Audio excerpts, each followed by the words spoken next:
আগের দিন তো পাশের গ্রামে চড়ক দেখতে গিয়ে দেখতেই পাইনি, তার জন্য চলে এসেছিলাম আজকে আমার মামার বাড়ির কাছে ধুবুলিয়ায়। আর এখানে চড়ক খুব ধুমধাম হয় আর এখানে অনেক রকমের খেলাও হয়।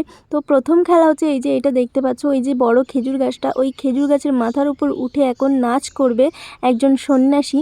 আর পুরো ডাল মানে যত খেজুরের ডাল আছে সবগুলো ওখানে নৃত্য করে করে ভাঙবে। এখন দেখতে পাচ্ছ ওই যে উপরে উঠছে আর এই যে দেখতে পাচ্ছ গাছের ডাল ভাঙা শুরু হয়ে গেছে। একদম ঘুরে ঘুরে ঘুরে ঘুরে পুরো এইভাবেই গাছের ডালটা সম্পূর্ণ ভেঙে যাবে কোনো ক্ষত ছাড়াই। আর এখানে দেখতে পাচ্ছ এই যে আগুন করছে, এইগুলো সব এখন কয়লা হবে। দেখতে পাচ্ছ কয়লা ছিটাচ্ছে, এই কয়লা ছিটিয়ে এখন এর উপর দিয়ে হাঁটা হবে। আর এখানে দেখতে পাচ্ছ কবর পোঁতা আছে, এখানে 4 জনকে কবরে পুঁতে রেখেছে, 1 ঘন্টা পর্যন্ত ওদের পুঁতে রাখা হবে।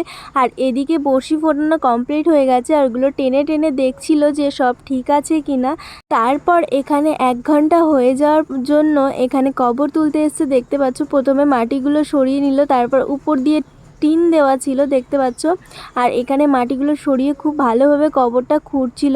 আর এখানে যে 4 জন ছিল তাদের কিভাবে টেনে টেনে তোলে সেটাই তোমাদের দেখাবো, তো চলো তোমরা দেখতে থাকো। এবার টিনটা এখান থেকে সরানো হচ্ছে, দেখতে পাচ্ছ এই যে টিনটা সরানো হয়ে গেল। এবার সবাইকে কি তাড়াতাড়ি টেনে তোলে দেখো। আর ওদের মধ্যে কারোর সেন্স ছিল না, সবাই অজ্ঞান হয়েছিল।